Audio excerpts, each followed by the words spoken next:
اعوذ باللہ من الشیطان الرجیم بسم اللہ الرحمن الرحیم۔ حدیث نمبر 46 فرام صحیح البخاری۔ نجد والوں میں سے ایک شخص حضرت صلی اللہ علیہ وسلم کے پاس آیا، سر پریشان یعنی بال بکھرے ہوئے تھے۔ ہم اس کی آواز کی بنبناہٹ سنتے تھے اور ہم سمجھ نہیں پا رہے تھے کہ وہ کیا کہہ رہا ہے، یہاں تک کہ وہ نزدیک آ پہنچا۔ جب معلوم ہوا کہ وہ اسلام کے بارے میں پوچھ رہا ہے، حضرت صلی اللہ علیہ وسلم نے فرمایا کہ اسلام دن رات میں 5 نمازیں پڑھنا ہے۔ اس نے کہا، بس اس کے سوا تو اور کوئی نماز مجھ پر نہیں؟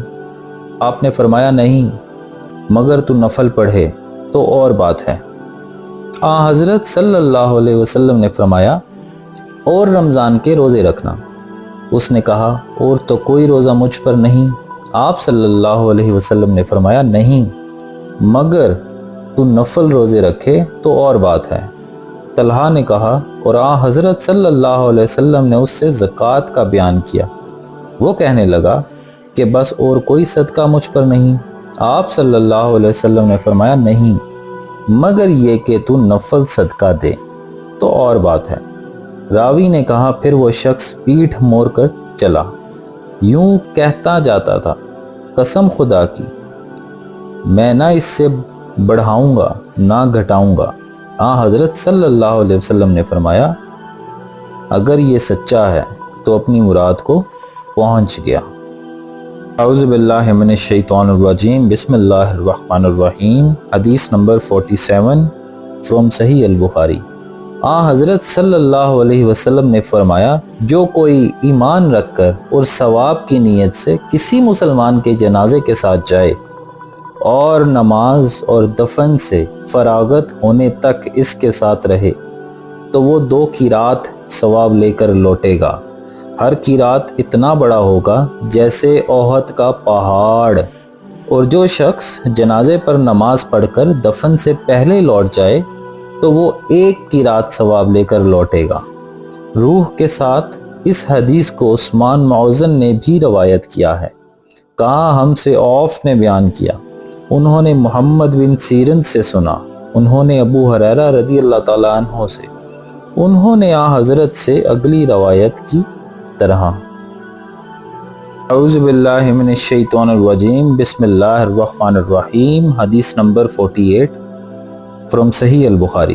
حضرت صلی اللہ علیہ وسلم نے فرمایا کہ مسلمان کو گالی دینے سے آدمی فاسق ہو جاتا ہے اور مسلمان سے لڑنا کفر ہے۔ اعوذ باللہ من الشیطان الرجیم بسم اللہ الرحمن الرحیم۔ حدیث نمبر 49 فرام صحیح البخاری۔ حضرت صلی اللہ علیہ وسلم اپنے حجرے سے نکلے، لوگوں کو شب قدر بتانا چاہتے تھے۔ وہ کون سی رات ہے؟ اتنے میں 2 مسلمان آپس میں لڑ پڑے۔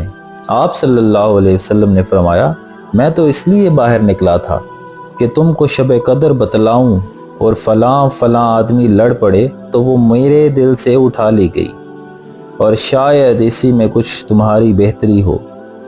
تو اب ایسا کرو کہ شب قدر کو رمضان کی 27ویں، 29ویں اور 25ویں رات میں ڈھونڈا کرو۔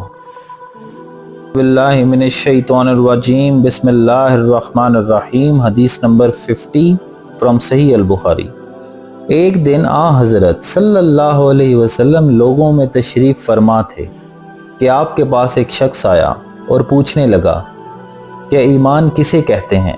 آپ صلی اللہ علیہ وسلم نے فرمایا کہ ایمان یہ ہے کہ تم اللہ پاک کے وجود اور اس کی وحدانیت پر ایمان لاؤ، اور اس کے فرشتوں کے وجود پر، اور اس اللہ کی ملاقات کے برحق ہونے پر، اور اس کے رسولوں کے برحق ہونے پر، اور مرنے کے بعد دوبارہ اٹھنے پر ایمان لاؤ۔ پھر اس نے پوچھا کہ اسلام کیا ہے؟ آپ صلی اللہ علیہ وسلم نے پھر جواب دیا کہ اسلام یہ ہے کہ تم خالص اللہ کی عبادت کرو اور اس کے ساتھ کسی کو شریک نہ بناؤ، اور نماز قائم کرو، اور زکوٰۃ فرض ادا کرو، اور رمضان کے روزے رکھو۔ پھر اس نے احسان کے متعلق پوچھا۔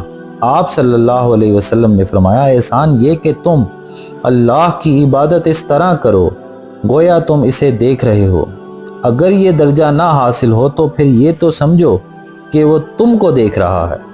پھر اس نے پوچھا کہ قیامت کب آئے گی؟ آپ صلی اللہ علیہ وسلم نے فرمایا کہ اس کے بارے میں جواب دینے والا پوچھنے والے سے کچھ زیادہ نہیں جانتا، البتہ میں تمہیں اس کی نشانیاں بتلا سکتا ہوں۔ وہ یہ ہیں کہ جب لونڈی اپنے آقا کو جنے گی، اور جب سیاہ اونٹوں کے چرانے والے یعنی دیہاتی لوگ ترقی کرتے کرتے مکانات کی تعمیر میں ایک دوسرے سے بازی لے جانے کی کوشش کریں گے۔ یاد رکھو، قیامت کا علم ان 5 چیزوں میں ہے جن کو اللہ کے سوا کوئی نہیں جانتا۔ پھر آپ صلی اللہ علیہ وسلم نے یہ آیت پڑھی کہ اللہ ہی کو قیامت کا علم ہے کہ وہ کب ہوگی، آخر آیت تک۔ پھر وہ پوچھنے والا پیٹھ پھیر کر جانے لگا۔ آپ نے فرمایا کہ اسے واپس بلا کر لاؤ۔ لوگ دوڑ پڑے مگر وہ کہیں نظر نہیں آیا۔ آپ صلی اللہ علیہ وسلم نے فرمایا کہ وہ جبرائیل علیہ السلام تھے جو لوگوں کو ان کا دین سکھانے آئے تھے۔